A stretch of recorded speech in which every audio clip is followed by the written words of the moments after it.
Thanks for coming, everyone. Very exciting. Hi,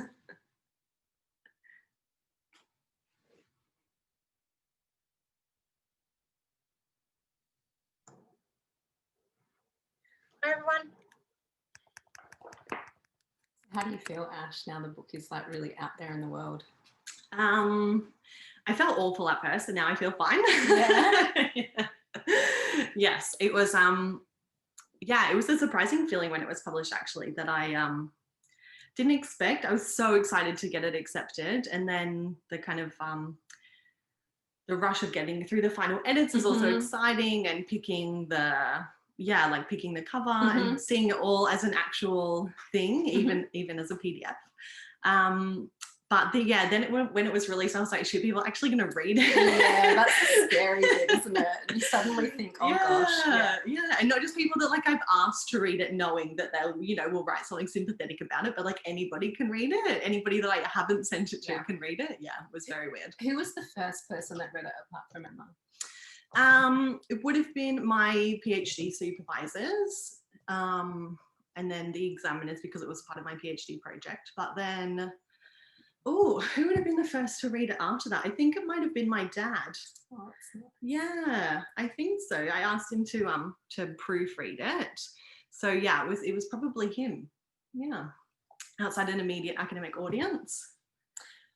Okay, it's 11:32. Should we make a formal start? Let's. Because I want to talk about this book for 3.5 hours. And I've only got half an hour. So I'd like to begin by acknowledging the Bedjigal people, who are the traditional custodians of the land that Ash and I are joining you all from today. And we'd really like to encourage all of you who are present to also share and acknowledge the people and the unceded land where you're joining us from by posting in the chat. We pay our respects to the elders, both past and present, and extend that respect to Aboriginal and Torres Strait Islanders who are present here with us today. So we all know why we're here. We're here for the very exciting launch of this incredible book, Into the Sea, by the amazing Ash Watson. Yeah. Everyone hold up your copies. Go Brady. So I am just so thrilled to be able to launch this book. I devoured it in about 24 hours, and my partner said, why are you so stuck in the book? And I said, this is the most compelling and most disturbing book that I've read this year. And he said, well, what's it about? I said, a nice white girl who nothing really bad happens to. And he said, well, I don't get it. And I'm like, well, you have to read it. So just how we're going to run today is I've got a couple of questions that I'd really like to ask Ash, and we'll get a bit of a conversation going about the book, and then Ash is going to read to all of us a small extract, and then we're going to take questions from all of you, Q&A. I'm sure a lot of you have read the book and enjoyed it as much as I have.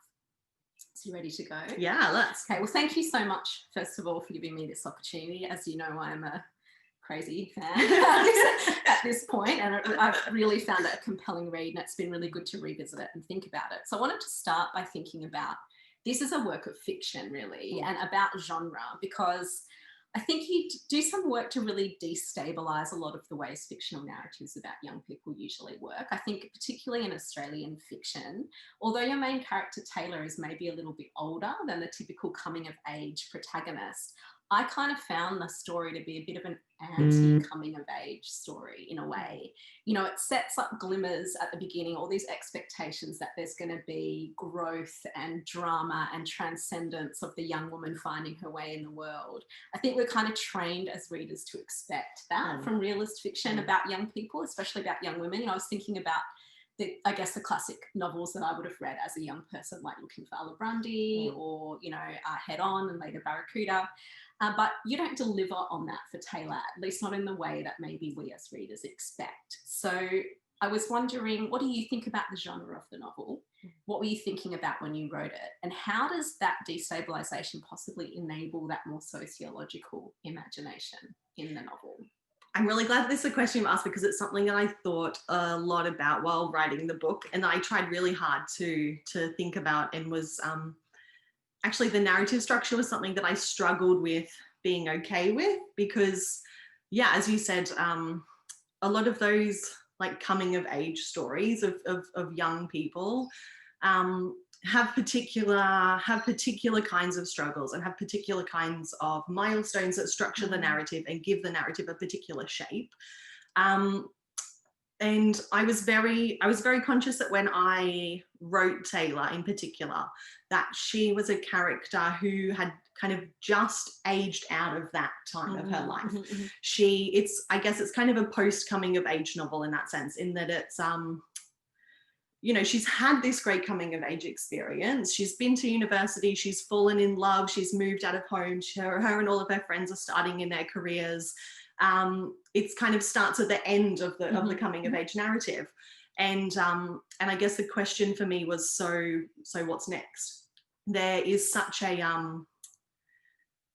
vision that you can have at that point in your life, where you've kind of come through those teenage and early 20s milestones, and what is next seems to be kind of the settled career, the getting engaged, getting married, kind of going through those, almost like jumping from your mid-20s to your mid-30s in what's expected of you.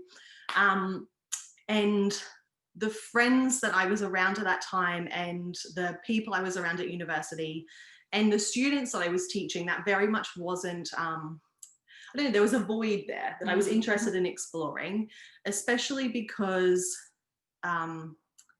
yeah, as you said, there's a different structure to sociological stories than to the literary fiction that we might read about young people. And what I tried to do with Taylor and with the overall narrative of the book is to resist the typical structure in literary fiction, where even though it addresses complex social issues and people's real genuine struggles, there's some kind of resolution that has to come for the book to end. And so often in all of the most sociological literature that I love, there is still almost an individualistic turn at the end of the book. And the narrative structure kind of needs that to have a natural seeming finish.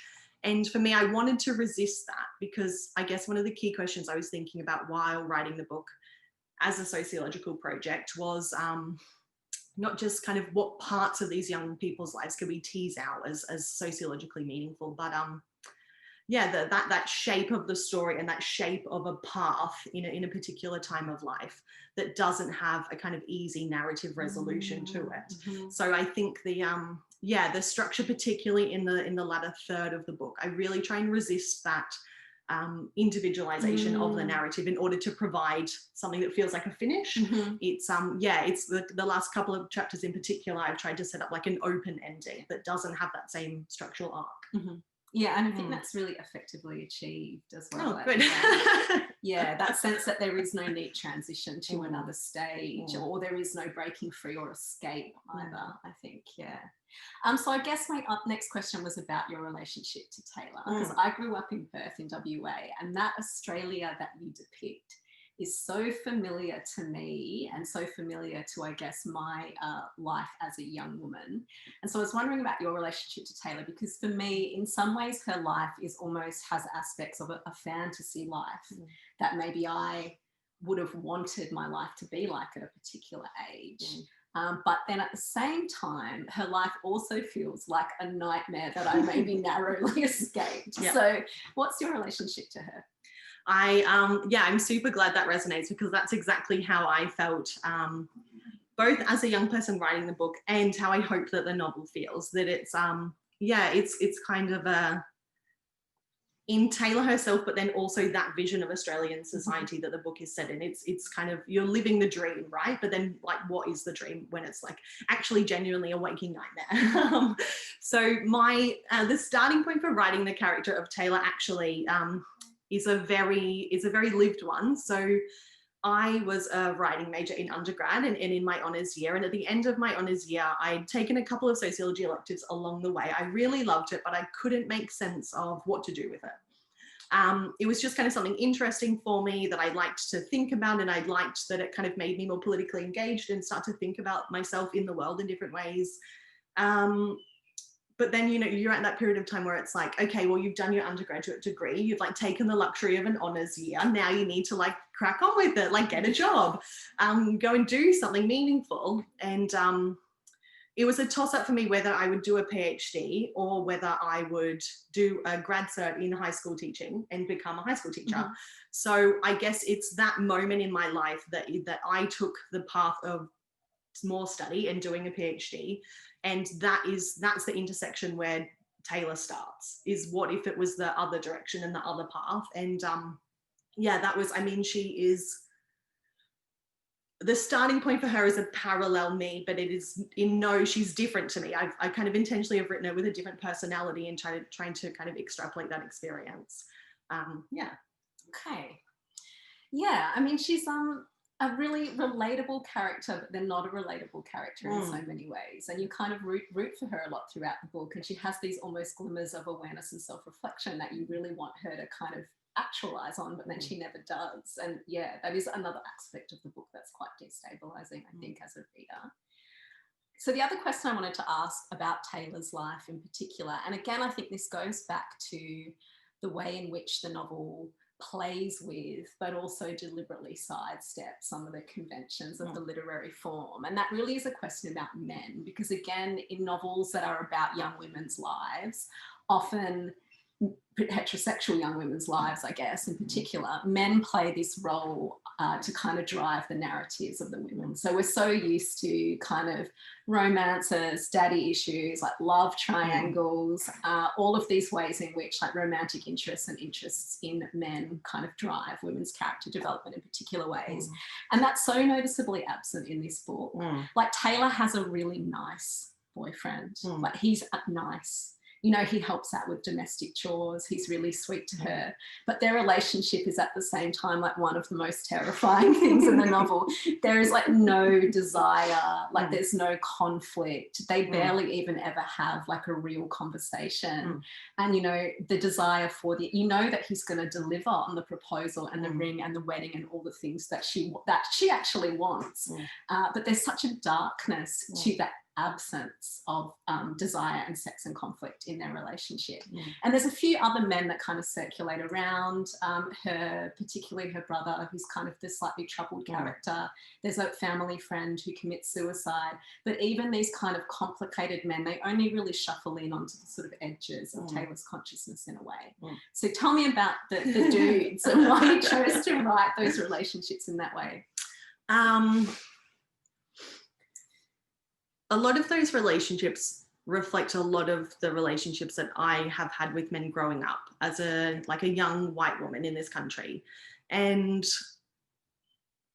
I guess what I was trying to think through while writing those relationships was rather than focusing on the actual tensions in people's lived relationships with people, like that you have a problem with one other person, how instead can I focus on patriarchy as a set of relationships, and actually as an absence of things, a kind of an absence of I don't know, an absence of follow through of the language of I don't know, like support and progressiveness. What if you strip that language away and you don't let that language kind of live in the book and put that into tension with people's like real actions, and you instead kind of highlight the void that so many of us experience kind of the patriarchy as, what instead does that kind of cultivate as an effective thing rather than like specific problems that you can point to? How do we I don't know, bring something to life that we can't point to as easily? Yeah, that was also really effectively done, I think, and like quite challenging again to not be reading gender relations like through a lens of like really discernible conflicts or tensions or bad behaviours, to read it as this kind of landscape and milieu that just kind of ticks along. Yeah, that was really good. Okay, so then my final question, I'm trying to remember what it was. I don't have to look at my notes. You can look at your notes. I'll have a drink of water. Have a drink of water while I have a quick look. Okay, so the other really interesting thing about this book, and I think some of the most compelling scenes, are these really long, really textured and detailed scenes where nothing really happens. Like there's a scene early on where Taylor goes to the markets with her mum, and it's exactly like going to the markets with your mum. It's the wandering around, the getting the coffee, the looking at different things. Should I buy that? Should I not buy that? The touching of things, the passing around of different people. There's the IKEA scene, which I feel is like almost the pivotal core of the book, is a scene of just the most mundane activity ever of people going to IKEA, and all these really deep textured descriptions of the consumers and the things. And for me, a big part of the sociology of the book lay in that really rich ethnographic writing about the mundane, like rather than necessarily like in the plot. So I want to know more about your process there. Okay, and yeah. how many times did you go to IKEA to write IKEA with such precision? Okay, yeah, the process. I went to IKEA probably about 30 times in 12 months. It was a lot of time. I went a lot of different times of the week. I spent a lot of time there.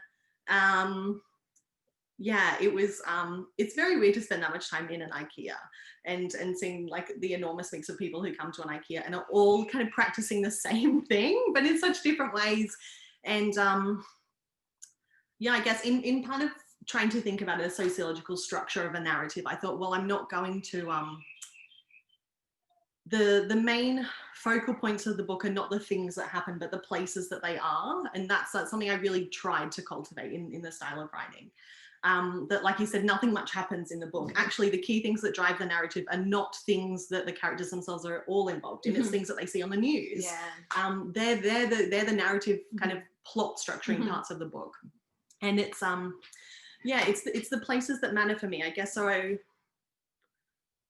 some of the big sociological questions that I was trying to think through while doing this project was questions of, if we know better, why is neoliberalism still? If we know better, why do we still exist in this such a thick white bubble of Australia?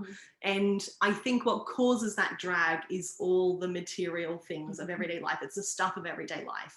And so I tried to focus on them in a sociological way, as causing drag, as giving texture to experience, but also as yeah, as the literal things that we rub up against when we're trying to move into a different kind of future or a different way of imagining ourselves. Is that what are we stuck in and what are we stuck around, and what kind of holds together those relationships between other people and between certain kinds of places, but also our visions of ourselves. Because they are almost numbing in a way, some of those spaces, particularly those kind of consumer spaces that Taylor moves through. The familiarity of them is that kind of numbing sensation that they sort of that they embody. Okay, so thank you so much for giving me the opportunity to get your thoughts on those aspects of the novel. There's so much more in this novel though, so everybody please read it. There is a lot more richness there that we couldn't really get to, and I'm going to ask Ash now to read us all a short excerpt. I thought I would just read from the very beginning of the book so you can get a taste of the where it's set and what the book is about. So I'm going to read the very short preface and then the first 2 pages of the introduction. Australia is many things to many people, but one idea of it still reigns. Australia, the lucky country, a hot, hard but easy place that we stop to venerate a few times a year. One of those days is New Year's Day, the day that in 1901 Australia was federated and the day this story begins with. Other days of significance mark death by war, death by crucifixion, a Queen's birthday, the birth of the nation, the Saviour's resurrection, the labouring people, the People's Show Day, and a Melbourne horse race. These events fold into collective memory, mixing with the heat and the sand and the smell of rain, the roar of the crowd on grand final day, fashioning a young country and a fresh way of life. This story is mostly set here. It's about the spaces a lot of us have grown up in, places built atop history and legend and dream and myth. Under this southern sun, anyone can have a go at life and get out what they've put in. This land is a place to stand on, to climb up from, a steady footing fair go that makes you and will help you make your mark. Work hard, have a family, have a backyard with real grass and lie back and enjoy the freedom. That's how the anthem goes, anyway. Chapter 1. On the first morning of the year, the train takes nearly 3 hours to get from Sydney up to Mareebra. They pull out of the sluggish city and skirt the northern estuaries, shooting over brief high bridges and plunging into black mouths of mountain tunnels. Turning their heads together, the passengers watch a white seaplane hum by. It cuts down the Emerald Valley in a race toward the water. They pass platforms of people who, waiting for other services, picture death for a second as the train whips past, blowing plastic rubbish around their feet. Then, as they reach the outskirts of town, Taylor Brown gets mango memories. Remembering here is tasting, the sweet, dark yellow of her late childhood and teenage years, in a city town on the east coast that's close enough to the ocean for rain, but near enough to the outback that flies are a permanent fixture. The green grass, brown grass, trampolines, cricket wicket wheelie bins, bats and backyard fruit trees. Suburbs designed so there's plenty of room to breathe. Taylor, as settled as she can be with a hangover and an empty stomach on a hard-backed old seat, stares out the window at her fracturing reflection as the train cuts arcs up the Central Coast. Her boyfriend Caleb smiles at her as she daydreams, pulling his freckled arm back from round her shoulders to tuck her blonde hair behind her ear. He wonders what she's listening to. Every now and then, when he gets a song they both like, he shows her his screen, and Taylor smiles back. Caleb is tall and also 25 with a crooked nose thanks to a high elbow he copped once in school footy. Taylor turns toward him as he pinches the top of his nose between his furrowed eyebrows. Having come prepared, she fishes around in her handbag for something that might help. Caleb yawns and accepts the paracetamol and cold water she offers. He sighs once he's washed the chalky pills down, head back and eyes closed, like they're working their magic already. Taylor drops her insulated water bottle back into the bag at her feet and retucks her hair. Her fingers keep trailing after it stops at her collarbone. She's only had it short half a week and isn't used to the new length yet. They're catching the train north to stay a few nights with Taylor's folks. Caleb's only got 4 nights before he'll take the train back to Sydney for another year of work. Taylor has a couple of weeks left of summer holidays until she and all the other teachers start again with school. 2 weeks of sunshine, swimming, and cold ham and fruit to eat. They've packed lightly for the trip, a duffel bag each, his grey, hers striped cream and blue, with swimmers, phone chargers, new books that'll be lucky to get read, and just enough days worth of cotton undies and linen outfits. The train winds around another long corner and an old couple walk past Taylor and Caleb to check the route information on the carriage wall. The old man, one hand perched on his wife's shoulder, traces the mapped tracks with his free fingers, and they nod quietly together at the necessary knowledge. Caleb smiles at them and they make eye contact on their way back, then arches his hips skyward to free his phone from his shorts pocket again. Photos buzz in from last night. He and Taylor spent it at a small party at a friend's place, a couple they know from university who rent an apartment with a hazy horizon view of half of the harbour bridge from their kitchen window to watch the fireworks and ring in the new year. Taylor grins as Caleb opens the notification. He thumbs through the selection, angling the screen towards her, pausing longer on the shots they've been tagged in. Drinking, kissing, lighting sparklers, playing cards, faces flushed and sunburnt, the girls dancing, the guys laughing with their arms around each other. The train skirts the left bank of a wide brown river. Taylor texts her mum to let her know they're 10 minutes away. The message sends and Caleb points at a fisherman reeling something in. Sunlight catches the silver tinny. The man inside arches backward, one hand clutched to a once red bucket hat. The train passes too quick for them to see what he's caught, pushing northwest as the river runs down and out towards the sea. The sky opens up to them as the train pulls out of the scrub. The pre-recorded loudspeaker pronounces Maribra wrong again. You've got a smile in the middle to get the E's right. And when they step out onto the platform, the humidity hits. Taylor's mum Liz clocks them instantly. She beeps her car horn and waves from where she's parked. They smile and set off in her direction, bags over their shoulders.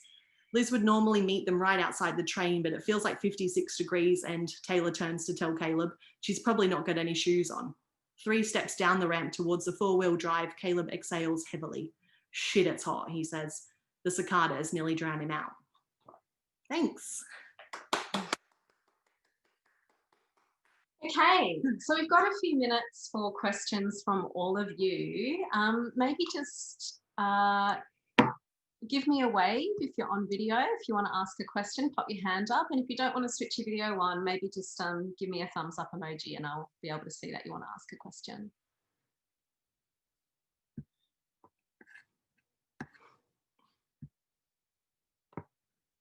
Anybody? Oh, I feel like I'm teaching and I'm trying to get a tute to discuss the text. Adam, thank you. What an A student. Thanks, Adam. Thank you. Thanks for the presentation and looking forward to reading the novel. And of course, being a sociologist, you use a sociological perspective with your sociological imagination, but what theory, did you use any specific theory? Did you try to apply a theory or explore different theories that that you might feel restricted in academia, but you felt that you could really explore it in fiction work? Yeah, I did actually. An engagement with theory was one of the, as well as kind of ethnographic research that went into the book. The theoretical side of it was the big part of my, of some of the sociological work that I tried to do in it. So as well as trying to pitch the book so it would sit well in an undergraduate sociology class. My kind of imagined student audience is students sitting in a first year sociology class that's compulsory in the degree that they're in, and they are not going on to be sociology majors. That is who I was kind of writing the book for. And the level beyond that, so as well as trying to bring in those introductory sociological theories of like symbolic interactionism and, you know, thinking about class and things like that, I did a lot of work with Spinoza's ethics. So in all of the kind of theoretical avenues that I was going down in doing the project were leading me to affect theory. Maybe it was just the kind of time that I was writing it in, as well as the value that affect theory brings to sociological thought. And I kind of couldn't really make headway into the different arguments around affect that people were contemporarily writing, except kind of throwaway references to Spinoza everywhere. So I thought, bugger it, I will just read Spinoza. If you've ever tried to read the ethics, it is nearly incomprehensible. It's written in like as if it's like a book of geometry with like rules and proofs, and it's very mathematical. If you ever do read it, my only advice is to read it as if it's a novel. Don't try and make sense of it as it goes along. It kind of builds into this wonderful philosophical theory. Yeah, so there's a real intentional engagement there in the language and in the way that I construct particular scenes involving groups of people, between a kind of Spinozan aesthetic form and a kind of poetic, I suppose. I talk about it as a Spinozan poetic that lives in the kind of narration, and looking at the tension between that and the sociological imagination. That's a great question. Thanks, Adam. Who else have we got?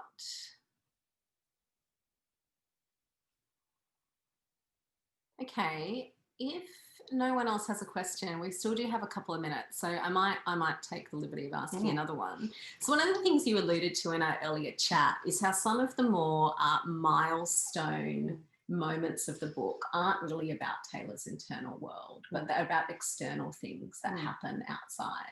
So what was the year? Was it 2012? 2014. Yeah. So it's very much set within the year. So can you talk about those particular events and that tension between the external world and the bubble that you talked about before? Sure. So I guess in a roundabout way of answering it, actually, when I first wrote the first couple of chapters of the book, they were written in first person as Taylor narrating it rather than in third person with a specific narrator. And I'd written the first couple of chapters until we get to those main kind of events of the year 2014 sections. And I was struggling to see the rest of the book. I kind of didn't know her well enough as a character to write from her perspective to see the rest of the book. And I struggled to resolve her interiority with the sociological imagination. I couldn't kind of bring those two things together because I was thinking, well, why would Taylor have a robust sociological imagination? She wouldn't. So I couldn't see the rest of the book. And So I decided to totally rewrite the book and start from third person and have her as a character that a narrator was looking on. A close third narrator, but somebody who actually couldn't see all of Taylor. And there's kind of an intentional obscuring of some of her kind of innermost thoughts and feelings along the way. But we do, some of the times where we do see more of her is when she is kind of engaging in almost a very passive way with these kind of world events that are taking place at the time. So it was partly a practical thing of writing the events in that way and using them in that kind of way to structure the plot, in that I hoped that this would be a really useful book for students to kind of actually engage in sociological imagination as a lively thing, to both kind of see part of people, but only as much of other people that we can ever truly see, and a way of kind of not pointing at events that have happened and saying, well, here are all the sociological factors that went into it, but how do we kind of live our experiences with events as they happen. Yeah, and I guess kind of the tension and the relationship between those things was, yeah, I hope that's some of the more fruitful places that like a student audience or a non-sociological audience could pick up on that imagination with. Yeah. Yeah, so for those who haven't read the book, it's really bookended by 2 events of 2014, the Malaysian Airlines crash, the plane that disappeared, and then the Sydney siege, which happens right towards the end of the book. And it really is about Taylor's year, sort of in between and across those 2 sort of pivotal world events and the way they touched down in her life. And starts and opens with an image of a train, which I like as a nice cyclical thing of kind of you're going somewhere, but like you're not really going anywhere. Have you ever been on Sydney public transport? I didn't notice it's like that a you slow also ended with a train. Yeah. Okay. It's kind of a slow inertia and movement and resistance at the same time. Oh yeah, that is such a perfect way to finish. Thank you all so much for attending. This is the book. It is beautiful as something to read, but it also looks beautiful on your bookshelf. So I know you've all got other TASA events to rush off to, but make sure you get online and purchase this book for your summer reading list ASAP. You will not regret it. Thank you so much, Ash. Thank you. Thanks so much all. for coming. Bye. Bye.